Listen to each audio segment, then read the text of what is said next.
Okay then. Yes, I can. Okay. Hello, Douglas. Welcome. We'll be starting up here in just a minute. We're supposed to have other people joining us. Thank you for joining us. Kevin, let's go ahead and get started. So I'll focus on inviting people in as they come in.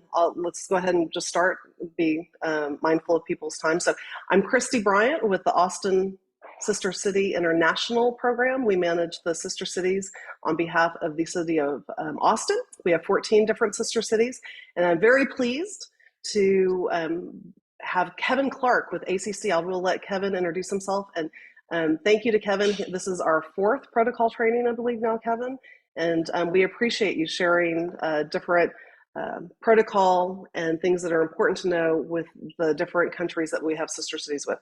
On that, I will hand it over to Kevin. Well, thank you, Christy. Welcome, everyone. It's nice to be here.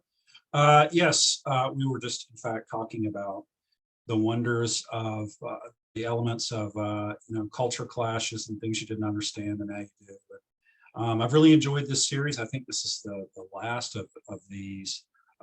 Interestingly enough, if I'm not mistaken, Saltillo, Mexico was Austin's first sister city. But so today we'll be covering elements in Mexico and Peru. And in particular, I'm going to get to that in just a second. We're going to talk about fun facts, greetings, meetings, dining, and refining. One thing I wanted to start with here, I was trying to think, living in Texas, it's a little bit difficult to necessarily distinguish what is Texan, what's Mexican, and therefore what's Tex-Mex, compared to really any other culture that we look at, with the possible exception of the United Kingdom with some common roots.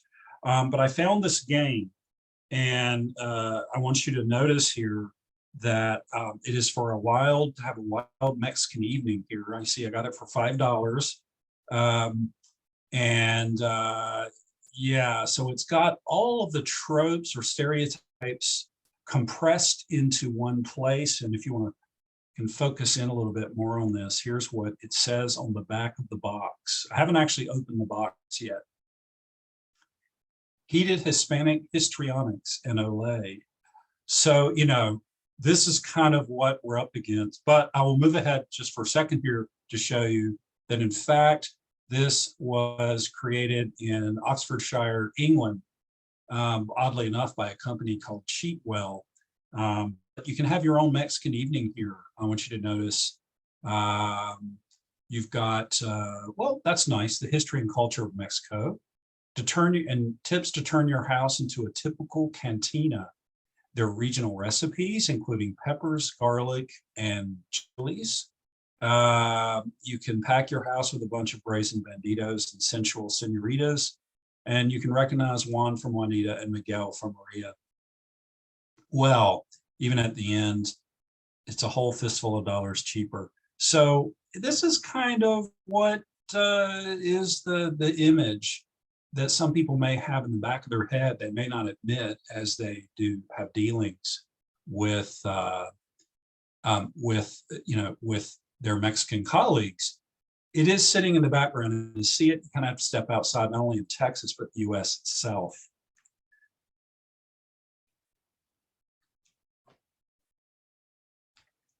So let's talk about these cultures just a little bit here. First of all, some fun facts for each. Some for Mexico. Mexico has a wrestling style called lucha libre, which means free wrestling, essentially in English.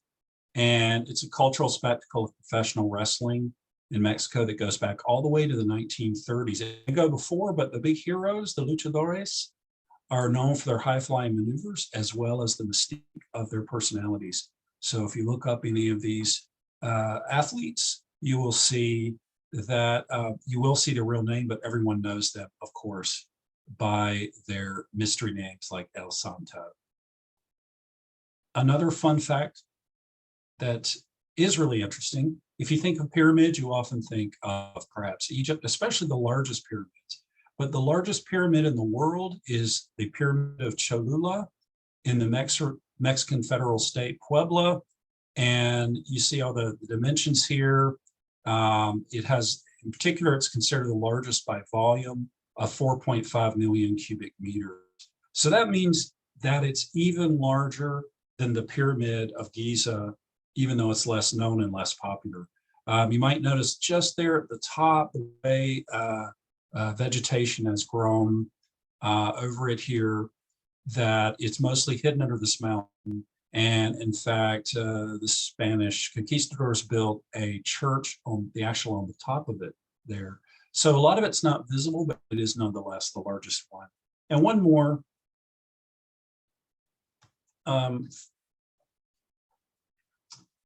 One more quick fact here, fun fact, is of course we think of Spanish as being the language of Mexico, but there are actually 68 indigenous languages spoken here, and especially the one probably most known as Nahuatl. No other country in North or South America has that many languages, partly because of the size and population of Mexico, but they're also recognized as national languages, which I did not know, and most people probably are not aware of. All right, so let's talk about greetings in, we do greetings, meetings, dining, and refining. Let's talk about handshakes, titles, body language, attire, and gifts. There's quite a few things here. And obviously, this is a quick overview, but to see some differences. So again, we do have overlapping cultures, but Mexico is probably a more class-conscious society with well-defined social stratification and a sort of fatalism or an acceptance of their preordained path in life. It's notable, and it includes for business relations, that upper class status and machismo attitudes endure. So when you meet your Mexican counterpart, you can shake hands, give a slight bow, and you can bow when greeting a Mexican woman, and you shake hands only if she extends her hand first. You want to use professional titles because these are considered a status symbol in Mexico. Engineer, lawyer. We'll see later if you are, even if you are, say, an administrator, you may use the title manager. You're probably going to use the more respectful usted, and especially at the first meeting, if there are major differences in age or hierarchy or with the authorities. So these titles are not necessarily tied to education. It looks as if these are stronger, in fact, than, say, putting doctor in front of your name, because it doesn't actually note or even imply a position. So let's talk a little bit about body language. Mexicans are far less reserved than Americans in distance and style in using body language in formal and business context, and may use many hand and arm gestures throughout a conversation. Well, one of the elements that is particularly noted, I know when people have told me visiting Mexico, this particularly the application here in distance. Mexicans prefer much less personal space than Americans, no more than 1 to 2 feet in distance. And in fact, if you maintain more distance than that, or if you back away from someone as you're conversing, it's likely to be perceived as rude, unfriendly, or standoffish. In terms of touch, Mexicans also hold a gesture such as a handshake, squeeze of the arm, or hug longer than Americans. Of course, we know timing is rather vital, especially in business settings, that you get it just right. Too short, we consider flippant. Too long is uncomfortable. But this is the style for a meeting in Mexico. It could go further if you know someone more than that and you're friends, but you're perhaps still doing business. You may touch an arm, an elbow, or a leg to emphasize points. You may place an arm around a shoulder to show camaraderie, or you hold both shoulders to demonstrate deep appreciation. An element to go along with this distance and touch is eye contact, because direct eye contact is expected and appreciated. Mexicans may hold a prolonged gaze without implication except for interest and sincerity. So this could be a conflict perhaps between many Americans and Mexicans about the length of the gaze. This is something we also see in European cultures. There's more use of eye contact. One extra thing on here you should note, we often think, perhaps because we border Mexico, that that our English will just follow us across the border. But keep in mind that Mexican businessmen, even if you do not speak Spanish well or fluently even, they do expect their American counterparts to know some basic phrases like "me llamo," without need of an interpreter, because it means you did a little of the legwork. You know, even a simple list, "my name is," "how are you," "thank you, please," and that sort of thing. This carries through really to most cultures, but certainly as you cross the border.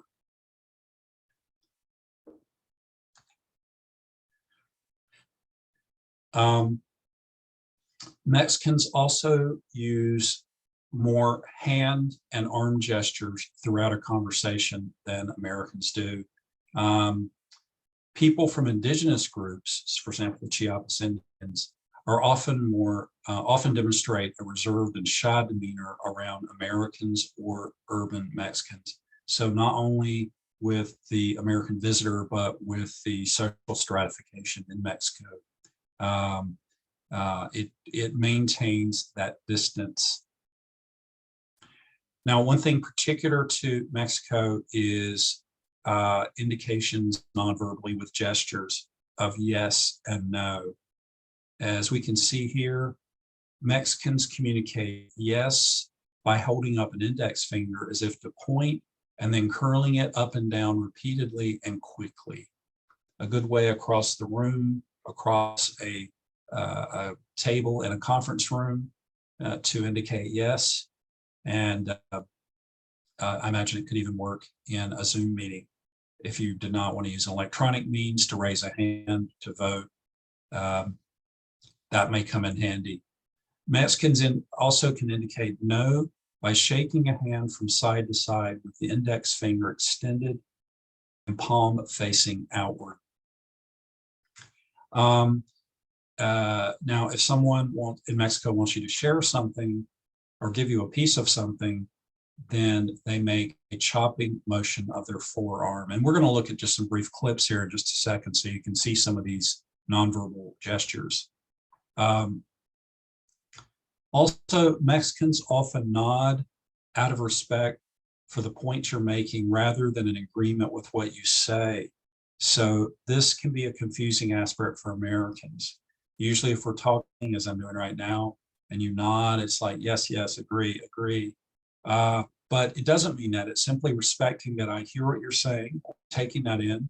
It doesn't necessarily mean I agree along the way.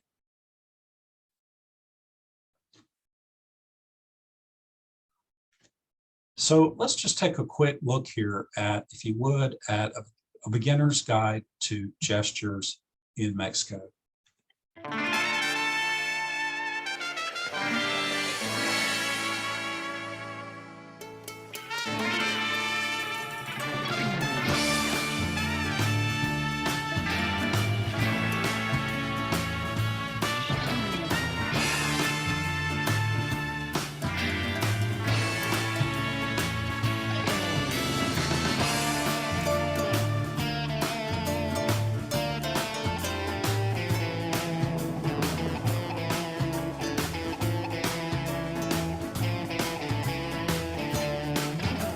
Pues es parte de la cultura mexicana, realmente no los aprendes, o sea, tú naces con ellos, tus papás te los dicen en todo momento, tus amigos en cualquier momento te hacen esa seña y tú, por ende, entiendes a qué se refiere.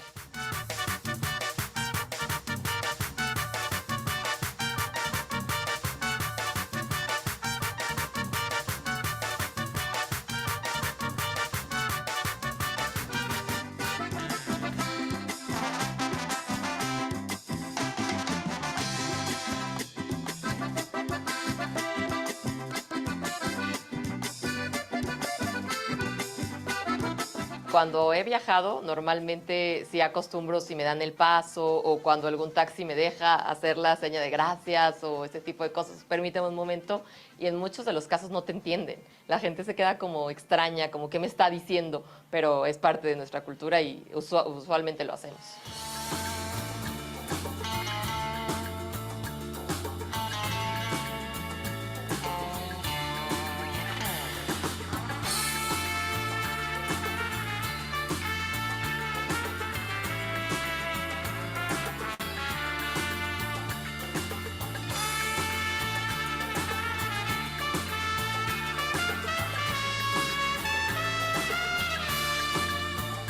¿Estarías de acuerdo en decir que los mexicanos son como los italianos de Norteamérica?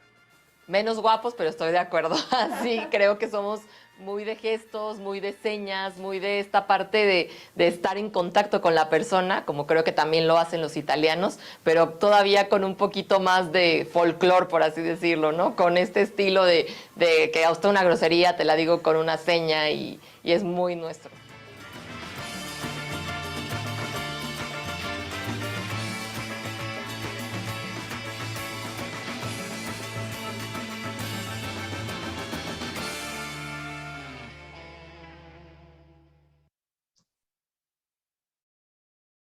Well, that was a lot of gestures in one short clip, but they certainly seem efficient, something that can be learned.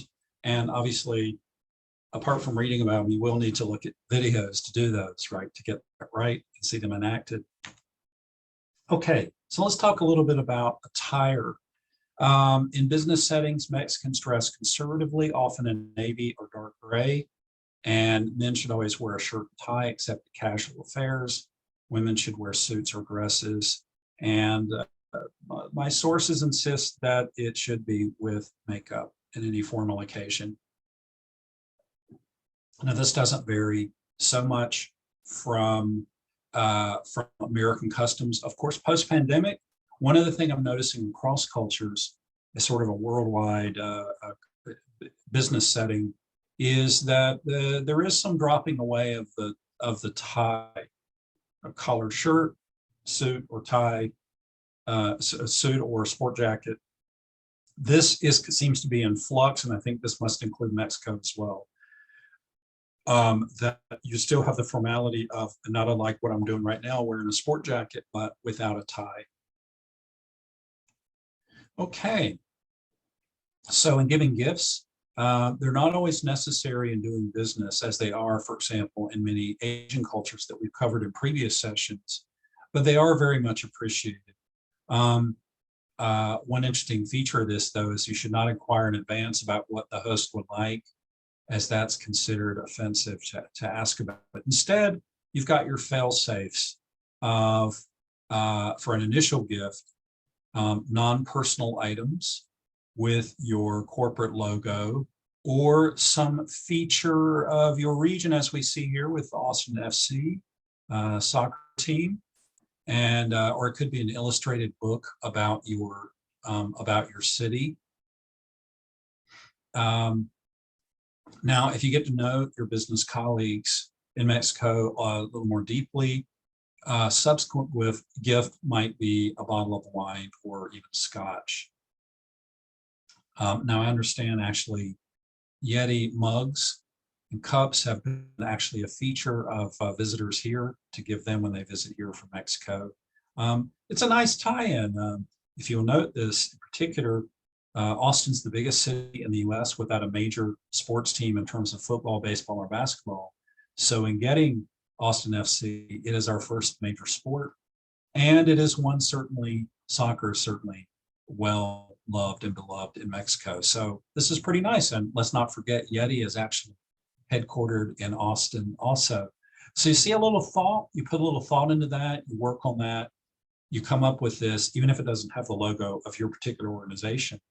You can certainly buy these in somewhat bulk and they're ready to go and they make great gifts. Okay, now if you visit someone in their home, you present something simple like candy or flowers. If they're flowers, you want to make sure that you bring them with you. If you have them sent to that residence, You want to make sure the flowers arrive before you do, not after. So you want to check on that. Check on whoever's supposed to be delivering them. You can also, as you get a maintained relationship here with the business associate in Mexico, you could invite your host out for a reciprocal meal.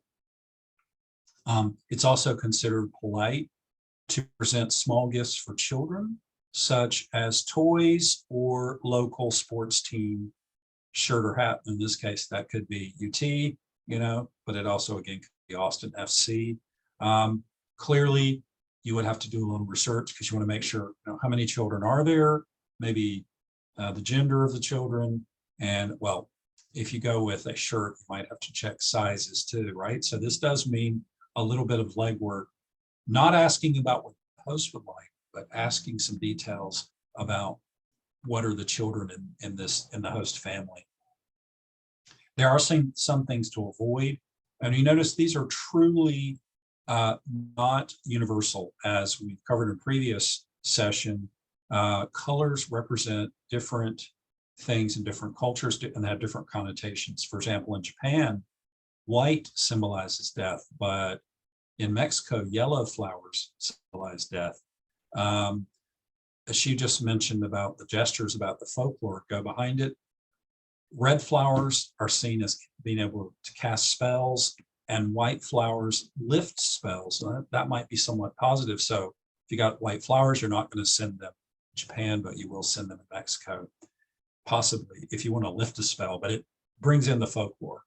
Also, a gift you don't tend to present is anything made of silver, because Mexicans pride themselves on having some of the purest silver in the world. So it's like saying, I'm trying to think of an equivalent here. I'm going to visit from France. I'm going to bring you a cowboy hat. Like that's okay.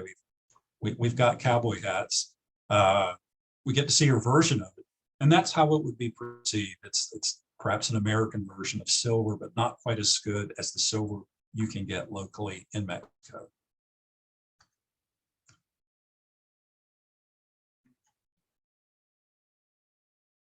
Okay, so just a quick reminder here. When you visit someone's home, you want to bring a very simple gift, not anything extravagant, which could be viewed as a bribe. That's a quid pro quo. It has real value, monetary value. Therefore, you want something monetarily valuable yourself. So it is the sentiment behind the item. That's why flowers, chocolates, dessert, etc., are seen as polite, not unlike in the U.S. I can't imagine going to a dinner party of any sort without bringing something with me, but something simple enough and generic. You don't have to know about the taste of the host or anything else. So chocolates, dessert, flowers, etc., are always a nice item that can be used at the meal or just be saved to use at a later occasion. Again, we see here the tip about marigolds. That's the yellow flowers or red flowers, symbolize death or associated with witchcraft. There again, we see the folkloric aspects. Of course, that's the point of culture. My background is in critical and cultural studies. And the first rule is, of course, not whether it makes logical sense to you, but simply that it differs according to each culture. That's the only thing that's there. You have to realize what you do is not what someone else does. Of course, if you are at a florist, you could simply say, I'm about to meet my associates at dinner at their house. What would make a nice bouquet of flowers? And they'll certainly set you up. Okay, let's talk about Mexico and meetings, particularly punctuality, business cards, and language here.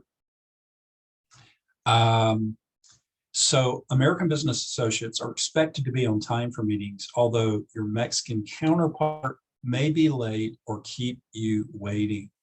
It sounds counterintuitive that it's not equal for everyone, but the point in knowing that is that it's not an insult if you're left waiting. Americans will tend to see this as a passive-aggressive move to show power, but from what I can tell, that is certainly not the case in Mexico. Just sort of a different system. some corporate cultures do this, can do this well. It depends. But as a national culture, Mexican culture, you'll tend to be the first one there. Of course, the point is that you should not be you shouldn't be arrive after your host does or your counterparts. So what is considered on time or punctual is 30 minutes past the scheduled meeting time. And even then, you don't go right into business. You can expect 10 to 15 minutes of small talk before you get down to business. Now, who will you generally meet with? And in some cultures, it goes in the reverse direction.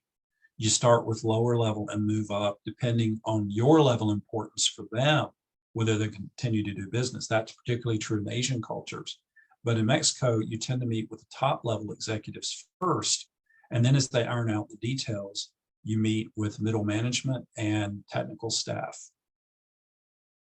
But also as you're aiming for the top person, the executive, note that Mexican executives will judge you by your hotel accommodations, your mode of travel, that is, did you arrive by limousine or taxi, and your quality of clothes and even the jewelry you wear, such as a watch. People note this. Now, in American corporate culture, we would say somewhat similar. We would note someone's manners to a receptionist and that sort of thing. But this is simply what you're carrying around on your body and how your body got there. So you have to be aware of that. If it means for a big deal, scheduling a limousine, it does make you seem more important, so that you're an upper level to meet that upper level executive at the same level. Okay, now how do negotiations proceed here? You have to recognize that a promise does not mean a request will be carried out, and instead you'll ask for written confirmation of any agreement or commitment. So somebody says, yeah, I promise to do it. That means you're going to need it in writing, as we say. You're going to need it in writing. So in other cultures, you would simply say your oral word is enough, but that is not true in Mexico. You will need it in writing. Also, you need to take your time. Again, the time element is here. This is something that's studied more and more in cultures, is how cultures view time. Time is a little bit slowed down here in Mexico. So you need to take time for consideration before agreeing to anything, because quick decisions are seen as hasty. Have you really thought it over? So if you're in a rush to meet, get the deal done, that will not work very well for you in Mexico. Okay, finally, if you feel like you're not getting the results you want to be persistent, because giving up makes you seem not very serious. You know, ask again, and deadlines are general target dates, but they're not the real deadline. As we know, as Americans call it, we have a soft deadline and a hard deadline. So what appears to be a hard deadline for an American is probably a soft deadline for your Mexican counterparts. Okay, business cards. They're exchanged informally.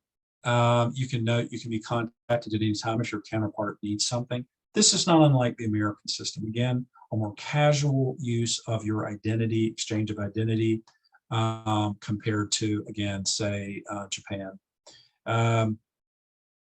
You want to get the most bang for your buck with your cards, so you might want to have them printed in Spanish on one side and English on the other. The Spanish shows, just like learning expressions that you've made, you're reaching across the culture and presenting them with something in their own language. You want to make sure to, the example here says administration, but you want to have the name of your position to give you status. So again, oh, that's a misspelling. An experienced, say, clerk, might actually name themselves manager. They're looking for positions. So we can easily see the hierarchy, who is a top level So it's not about credentials. It is about your professional title. If you present the card, of course, it's not formal, but it probably is a little more accommodating if the Spanish language version of the card is on top and they see that. If they want to turn it over to the English side, they can do that.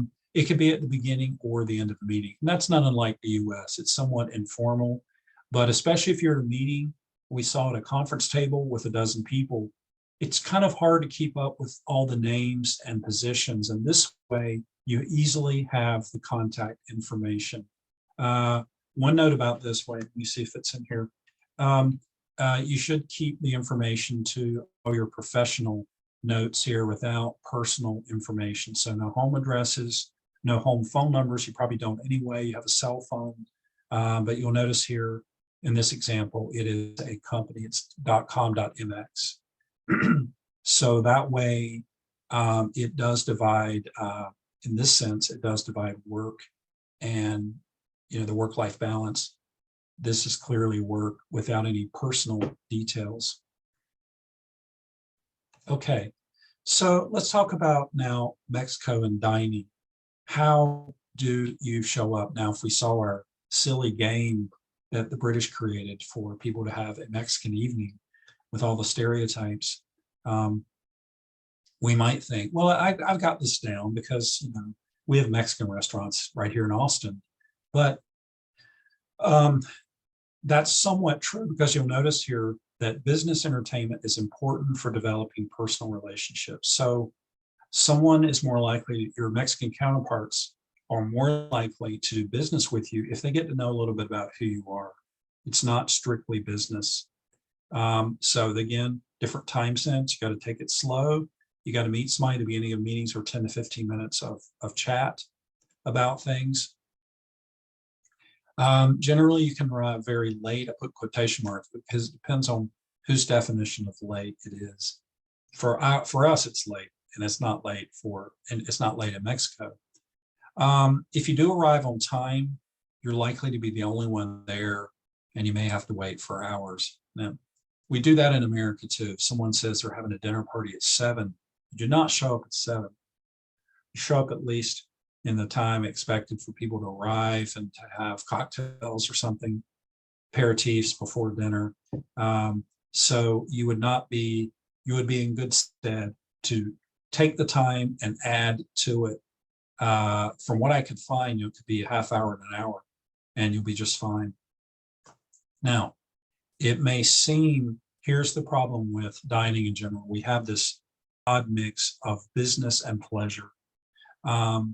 But you err on the side of formality. So you still wear your business attire unless told otherwise. If someone says, just be casual, and say you wear a shirt, a sweater or something, better, just as here, to err on the side of formality.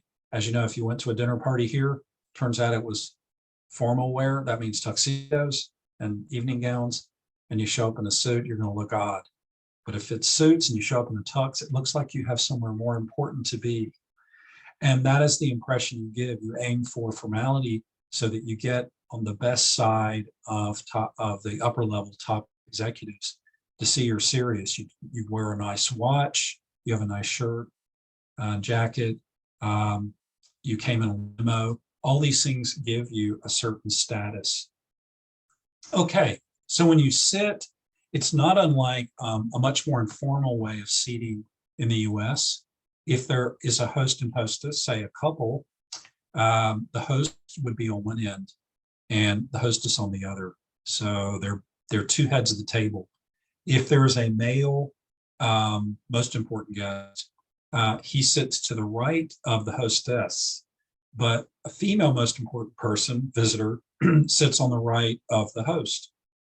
So it kind of creates that binary. The host are binary and their guests are binary that way of male, female, gender. Now, if you're uncertain about it, some people will take the step of not having you worry about it and will simply put place cards out. That's not uncommon. And no one eats until the host or hostess says buen provecho, which the closest in English is there isn't really English for it. Everyone eat and enjoy, something like that. We would use the French bon appetit. So this is kind of the equivalent of an American culture, that you don't eat, depending on the formality, until the host or hostess begins to eat. So we know we're all ready to go. No one needs to go get something from the kitchen. But this is done for you by simply a 2-word greeting to begin eating. Okay, so you enjoy your nice dinner with your colleagues. It might be nice to reciprocate. If you later decide to take your host and hostess out, or along with the other counterparts, you might take them to a dinner at a nice restaurant. Particularly acceptable is a French or Italian restaurant. And so that no one is saying, you know, grabbing their wallets and uncomfortably looking to see who should pay, you simply set up the payment in advance so that you pay for it. After all, the host and the hostess provided their home, they provided food and drink, etc. And in your reciprocation, obviously, you don't have a home there, so instead it is a nice restaurant. I guess in this case, we would argue that it gets a little more complicated if other colleagues go rather than just the host and hostess in terms of pay, because then you're going to end up, you know, worried about splitting bills. But the point is, the host and hostess get it fully taken care of in a nice restaurant. Okay, so let's talk about table manners once you're seated. They are a little more formal in Mexico in terms of placement of hands and use and placement of utensils. This is not unlike the system we see in the United Kingdom, for example, or well, in other places where I lived in Belgium, France, etc. Your hands should always remain above the table. We often will put our hands down, so we think it's somehow rude to have anything on the table. But you'll notice you don't go as far as elbows, but hands on the table. Even if your napkin is in your lap, your hands stay above the table. The fork is in the left hand and the knife in the right. Now, we do that when we cut something, as you see in the image here, and then you switch off the fork to the right hand. But in Mexico, they don't do it. They use this more British system where the utensil that it starts in, it stays there. Fork always in the left, knife always in the right. And if you're not sure, left has 4 letters and knife has 5 letters, just like the words left and right. So when you are finished with your meal, you want to leave the knife and fork parallel to each other across the right side of the plate. And it's perfectly acceptable and considerate to leave some food on your plate. Now, this tends to vary in cultures according to the push and pull between how well you enjoyed the meal. I ate all of it because it's so delicious versus I don't feel required to. I'm not putting pressure on the host or hostess to finish it all. So it's perfectly acceptable to leave some. Obviously in America, often if you do, somebody said, oh, you didn't like it, even though you ate 7/8 of it. So it's perfectly fine to do that. It's considered a little classier. Okay, some quick reminders here again. As you see here, do agree in advance who will settle the bill to avoid a show of paying it. So yeah, you agree in advance, or if you take someone out, of course, you pay in advance. Have that credit card ready or however it's going to work so that no one's worried about getting out their wallet. You do add tip. Some tip, you're expected, especially as a foreigner, to tip better. Again, the host says buen provecho, which is basically enjoy your meal. And of course, we can't go any further without talking about tacos. You never eat them with a knife and fork, as that would be snobby. I have to say, I've never seen anyone do that. Well, that's not entirely true. Sometimes in the Midwest, you will see that. Midwest, the US, someone will eat pizza or tacos or, yeah, with a knife and fork rather than holding them. Okay, so let's take a look at Mexico and manners. Just a quick reminder here. We need some visuals to see how this is enacted.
por eso vivo penando.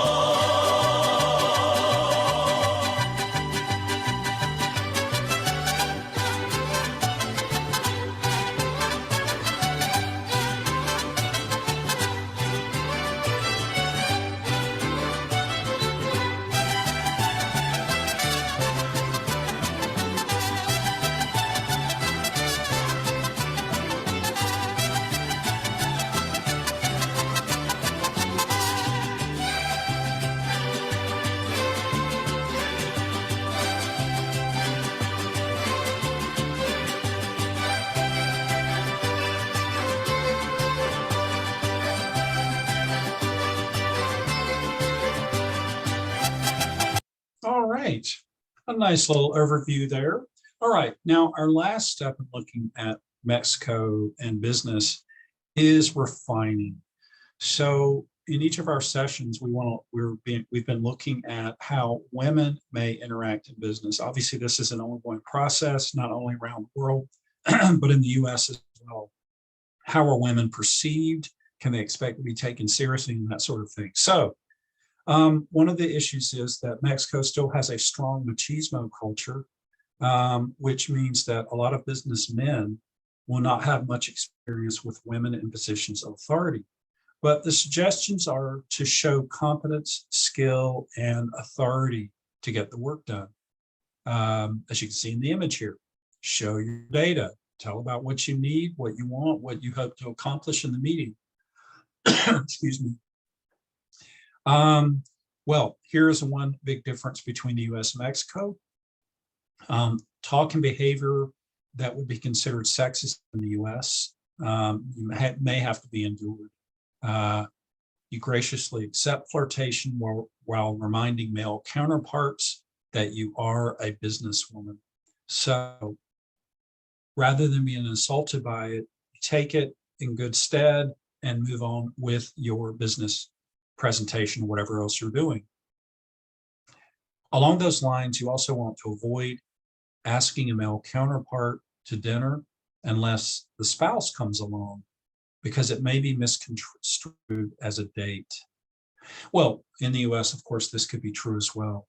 We could argue, right, that why exactly you're asking, again, that division of personal and business. But if there are other people coming along, it's in a nice restaurant, etc., then it's more likely to be viewed as business. All right, now, if you will, let's move to our second element here, which is our second culture, which is Peru. And feel free at the end. At the moment, I can only see the slides, but we can have a nice discussion at the end. So, one of the problems in researching Peru and noting these things, it's a little different than most studies about cultures, in that often Peru simply gets lumped into Latin American culture. It's usually distinguished from, sometimes it's distinguished from Mexico, and certainly from Brazil, Spanish rather than Portuguese. But you'll often see that customs, even as we look at it today, there are similarities between Mexico and Peru, but Peru has a different history, has a different admixture in population, and therefore has different culture. Okay, some fun facts. You can actually go swimming with pink dolphins in the Amazon. They only live in the Amazon River Basin. They're actually born gray, but they slowly turn pink when they get older, which means you find dolphins in different shades of pink. I have to admit, I thought flamingos were the only pink animal, but here we have pink dolphins. The guinea pig is a local delicacy. Now, hesitate to show this slide because it also is a sort of a stereotype of Peru. It's a traditional Peruvian dish that's served complete with head, legs, and eyes. And it's often served with a glass of chicha, which is a popular local drink. The Uros Islands in Lake Titicaca are made from floating grass. They're a unique attraction because the reeds grow only at Lake Titicaca. They're bound and connected by ropes. then anchored to logs that go deep into the bottom of the lake bed. So these are actually, the water actually flows underneath these islands. And I would add one more here to counteract the guinea pig stereotype. Lima, Peru, the capital, is well known for its culinary scene. It has 3 restaurants in particular that have been rated 3 of the best 10 in the world. Now, depending on the poll, depending on when it's done, it might, sometimes you'll see 3 out of 50, 3 out of 25. Nonetheless, 3 is a pretty good number for one country. And these 3 are Central. It's this cuisine is based on altitudes because Peru has quite a variety, with the highest highs in the Andes Mountains and the lowest lows in the Amazon basin for the ingredients. Maido is a fusion restaurant. It fuses Japanese and Peruvian called Nikkei. And this is more typical in Peru than you would find, like, say, in Mexico, because of the different admixture of population. And finally, Astrid and Gaston uses its own grown herbs and vegetables, but it does serve guinea pig, but with an Asian flair. So that's quite a mix right there. Okay, so let's talk about Peru and greetings. In Peru, greetings are vital as they emphasize that an individual is acknowledged and welcomed. So you see there, the key word is individual. You want to be known, that it's important that someone sees you there, that you're valued for your presence. You shake hands lightly and use direct eye contact, especially upon first meeting in informal settings. Here seems to be a distinction between Peru and Mexico, with the prolonged gestures in Mexico, but it's a light handshake because you're still getting to know someone. The order, of course, the top executives you shake hands with first. Arguably, that is something that we do in the US as well. Again, you address professionals by title, with the equivalents for doctor, but also elders without title, such as senor and senora. Followed, of course, by the last name, unless someone asks you to refer to them by first name. You err on the side of formality once again. Okay, so let's take a look here at greetings to get a little look at how Peruvians greet one another. On behalf of Expert Village, this is Sonia Cujar. Let's talk about customs. It's very polite to greet people, giving them a kiss in the cheek. And you say, hola, ¿cómo estás? And usually you kiss either a man or you kiss a woman. And it's okay. But remember, men don't kiss each other. Immediately, that's a weird sign. Sorry, but that's our society.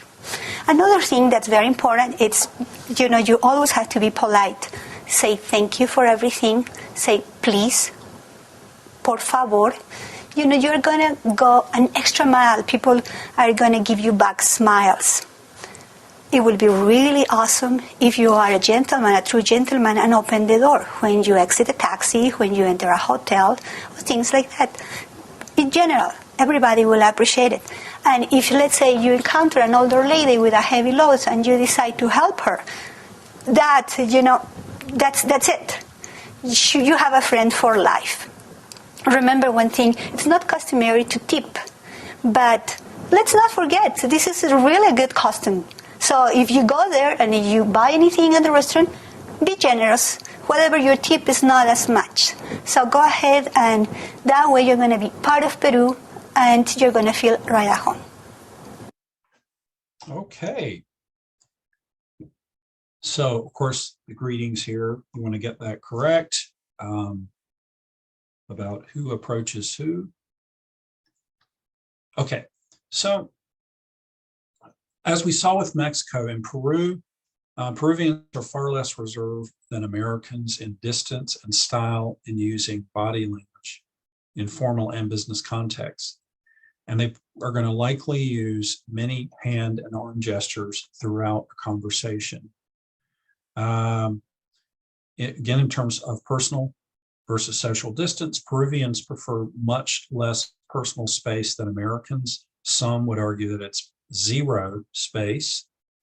And you would keep no more than arm's length distance, which is similar to the studies for Mexicans of 1 to 2 feet. So quite close, no more, only a little more than the actual, one human body length between, width between you. Again, maintaining too great a distance or backing away is likely to be perceived as rude, unfriendly, or standoffish. So not only do you stand close, but you don't move away. Okay, in terms of touch, Peruvians routinely touch another person's arm or back, and they may even show greater friendliness if they know you well, friendliness and affection by using physical contact with someone of the same gender when talking, such as placing a hand on another's shoulder or walking with arms linked. So these are markedly different sorts of styles than Americans. On that scale of touch, we tend to be a little closer to the other end. Again, along with touch and distance, direct eye contact is expected and appreciated. Peruvians consider maintaining eye contact a way to convey honesty, trust, and respect. But if you're uncomfortable, occasionally diverting your eyes is common to avoid a prolonged gaze. Now, I can tell you just from my own experience living in the French-speaking part of Belgium, Wallonia, this was harder than distance or touch, was getting used to it. So ingrained in from your own culture about proper length of eye contact. This one's going to be a hard one to do, but you notice again, it conveys honesty, trust, and respect. You're trying to build a good sort of personal relationship so you can do good business, and you need to be able to stand close, not mind touch, perhaps offer touch, and use your eyes. Okay. Now, a particular greeting in the abrazo is a standard greeting in Peru among friends and family. It consists of a handshake and a hug between men, and a hug and a kiss, or 3 kisses on the right cheek between women. Among family and friends you're not so close to, you give a kiss on the right cheek. So there is not the handshake or the hug or kiss. It's a handshake and a hug, or a hug and a kiss. So each of these is a twofer. There are 2 aspects to it. And of course, these are some of the hardest aspects of interpersonal nonverbals to negotiate in a culture, simply because you want to make sure that you're both at the same level, that you're both expecting the same thing and will accept the same sort of greeting. But clearly you're going to stand out if you do not adapt to this. Okay, so let's do a little bit of focus on gestures.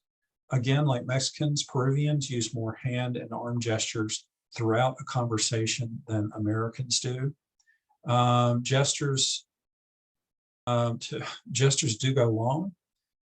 They in fact consider quick and short gestures rude. So again, there is a notion of time that's a little different here. A notion of time, that the gestures are richer than perhaps Americans are used to, but they also go on longer. It's not just what they are, but how long they are. If you want to bring somebody over, you turn your palm toward yourself and use all your fingers pointed down in a sweeping motion toward yourself. So this is instead of pointing, you're using your whole hand. Of course, some things to avoid, and this varies according to cultures around the world. You may have heard this. The American okay is a universal code for good or agreed, but the symbol for it that Americans use is considered rude and inappropriate in Peru. Instead, thumbs up shows approval or congratulations. I've seen it mean different things, but even hang 10 gesture, with pinky and thumb, can mean let's go out for a beer. or what's called the hang 10, right? It could be even something friendlier than just a thumbs up. So here is an image of that. You have the palm down, not up, when you wag your fingers, curl your fingers into your palm. You're pointing down, not up. So you want to make sure to get that right, or you'll get the wrong message across. So also something kind of interesting here, it seems to come from the heavier presence of indigenous cultures. In fact, percentage-wise, Peru has the highest percentage of indigenous population, is rather than using your arms, your hands at all, that you can point using your lip. And I don't know that it has a term other than the lip point, but let's take a look. Did you hear where this happened at, or what? Hey, right over here, they said, no, right here. So I can see that come in handy too if you are a little further away from someone or your hands are full. But that really increases the presence here of nonverbals in everyday conversation. Okay, so let's talk about handshakes, titles, body language, attire, and gifts. In business settings, Peruvians dress conservatively, often in navy or dark gray, much like Mexicans, really as sort of an international Western style of dress. Men should wear a shirt, tie, and jacket in government settings, and just a shirt and jacket in business settings. So there is this relaxed nature. I think the trend seems to be in a post-pandemic worldwide culture that ties are less required. In fact, you may have noticed over the last few years, usually ties widen and then narrow and then widen and narrow. And lately they've stayed narrow. We haven't gone back to the widening of lapels on jackets, but this may be more the trend.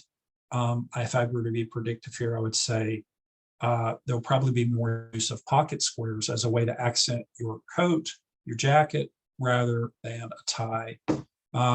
So the point though here is that government settings are seen as more formal than the somewhat more casual business meeting. Again, women should wear suits or dresses and also wear makeup. So again, back to gifts. They're not always necessary when doing business in Peru, but they're very much appreciated. So here we are again. It's not something major. That puts somebody in an position of, I need to give you a big gift in return, or you want something from me. So a small gift is just, as we say, with perhaps the best expression in English, a token of your appreciation. So it can be a small gift like fruit, chocolates, good quality liquor, even as a slightly more elegant gift, because after all, the liquor can be shared among all those gathered, right? It's not just for the host. Again, they also appreciate you acknowledge their children by bringing each a small gift. You might want to check in advance how many children they have and what ages they are and that sort of thing before you show up, or have it generic enough that it doesn't matter what age or size they are. One slightly different thing about giving gifts in Peru is that you should avoid sharp gifts such as knives or scissors, which imply wanting to sever ties. Now, I don't know how often you've thought of maybe scissors, but actually maybe someone wants you to improve as a chef. They know you like cooking and they give you a really nice chef's knife, but not a good idea for a gift in Peru, even if it's well made and it represents, say, your hometown or your state. It has symbolic meaning, so avoid that. Of course, the point is that you can always run this by someone before you go. You say, I'd like to bring my associates here gift. Are these appropriate? Is it the right dollar amount? Is it the right type of gift? You can always run that by someone because of all these sort of unspoken rules. Okay, so let's talk about business meetings in Peru. Again, Americans are probably going to arrive earlier than their Peruvian counterparts, having them good authority. that you should arrive as an American 10 to 15 minutes early. So your meeting's at 2, you show up at 1:45. They may not, your counterpart might not show up to 2:30. But you don't take that personally. It is not a passive aggressive move in that culture. It is simply how time is seen. Also note here the laid back nature in terms of sales. Hard selling is viewed as confrontational and so is to be avoided. Confrontation is a big element in the culture of Peru, that it is something to be avoided. It makes people uncomfortable. It breaks down gatherings and interconnections between people. Even if someone's fighting, they don't do it in public, and no one talks about their fighting in public. So you want to recognize that generally meetings in Peru do not adhere to a strict structure. There's no set agenda or chairperson, but points for discussion may be agreed upon by everyone present. Final decisions are usually made by the highest ranking person, though they may not be present at that meeting. So you may have met with them, then you meet with middle management, tech people, and someone relays to you that a decision has been made.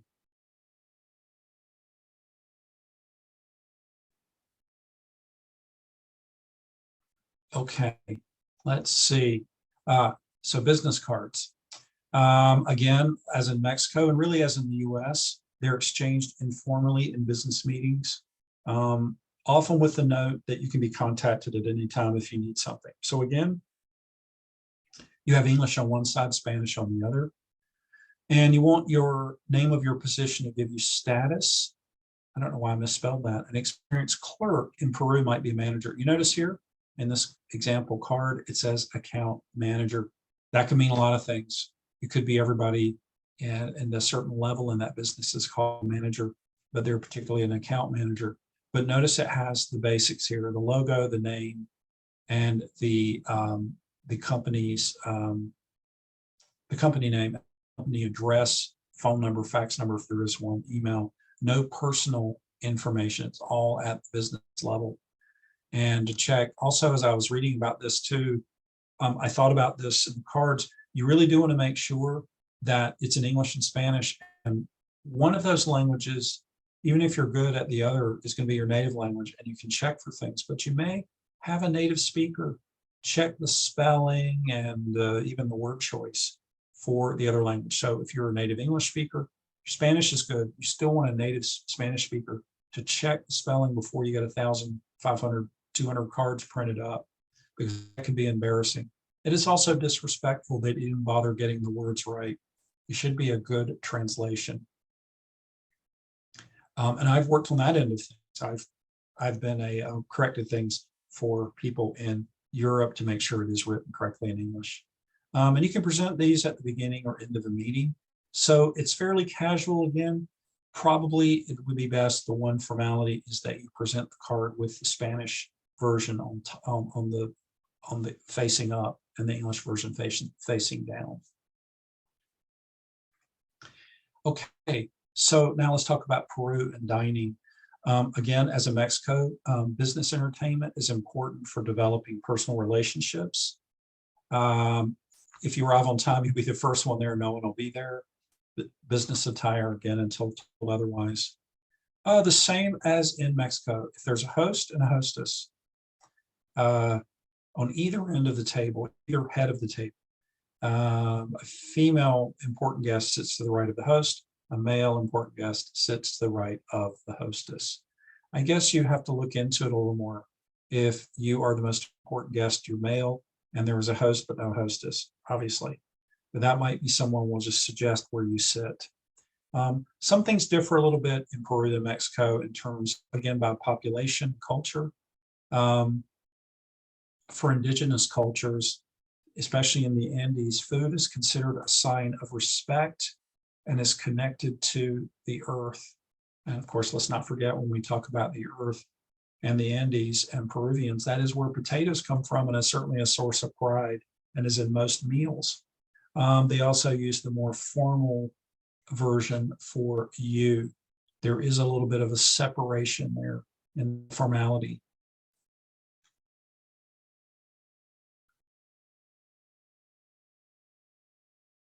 Okay, so let's look at table manners.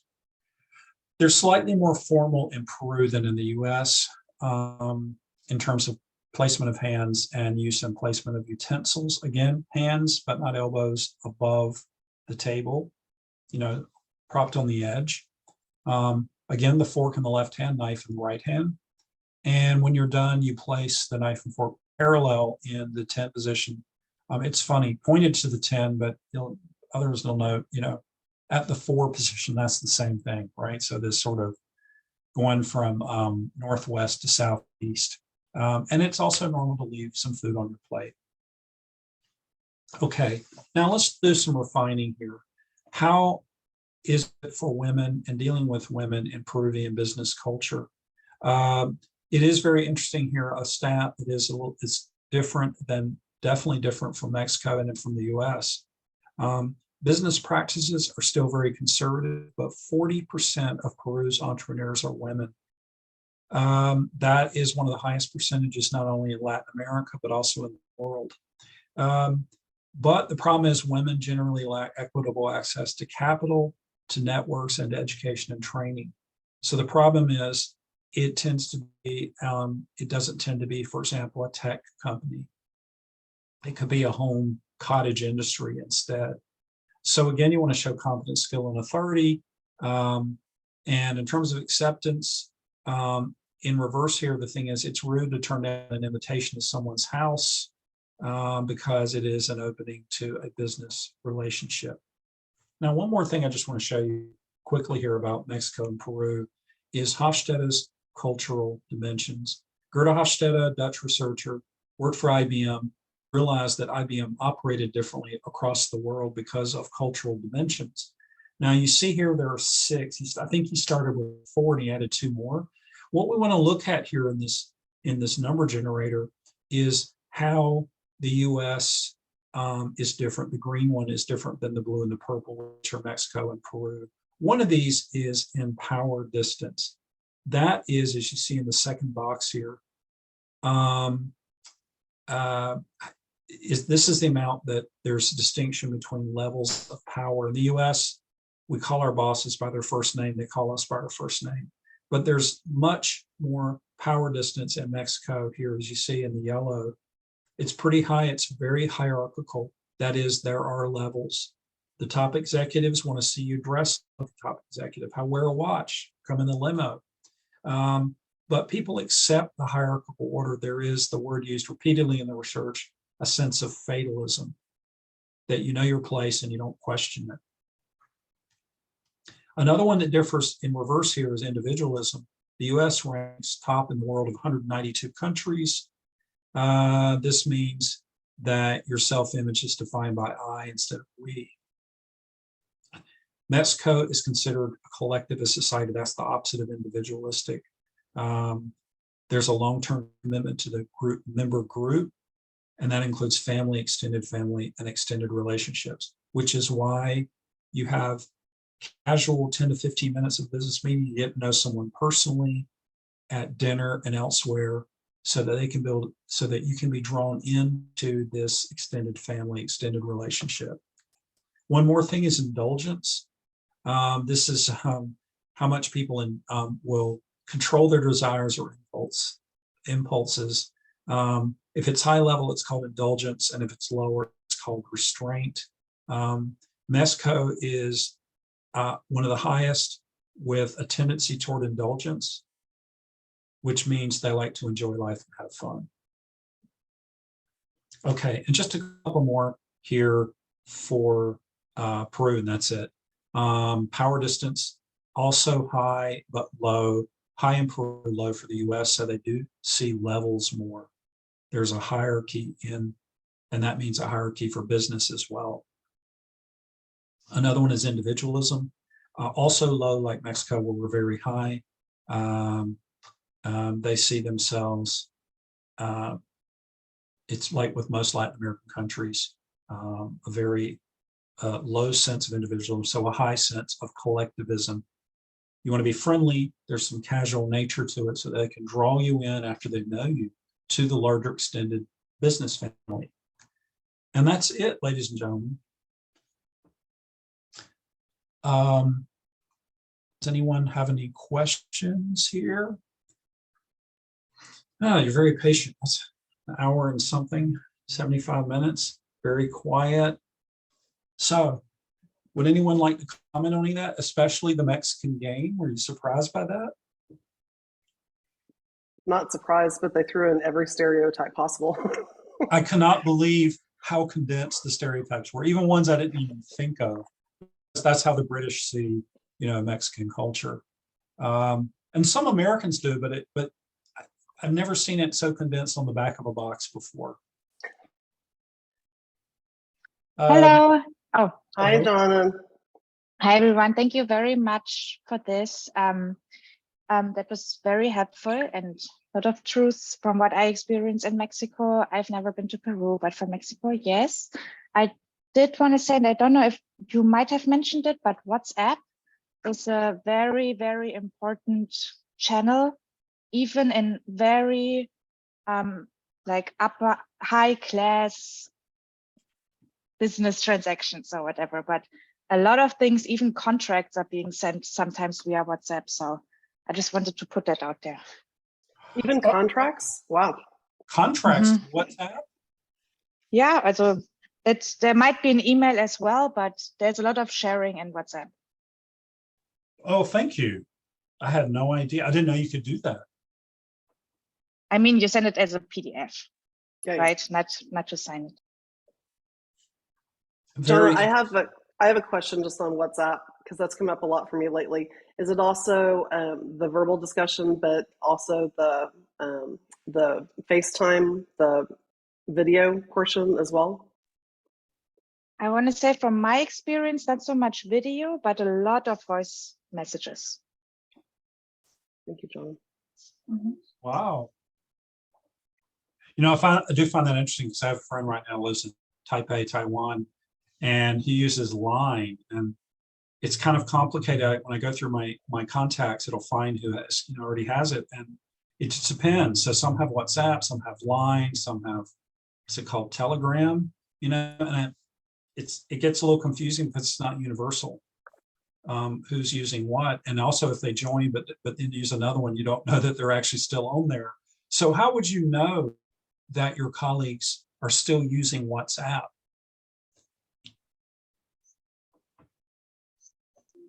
Is that a question for me? Yeah. Oh. Yeah. How do you know that? Is that just standard that it's WhatsApp? How do you know that if they're a member, that they use it, but maybe they haven't used it months? How do you know that that's the route you should go instead of another app? So once you have their phone number saved in your phone, and if they have WhatsApp, you can see them in the WhatsApp contact. So at least they have downloaded the app. And then a lot of times there's even calls. Also I experience more calls through WhatsApp than from phone to phone, especially internationally, because that's a Wi-Fi calling rather than a landline calling. Okay. Good, thank you.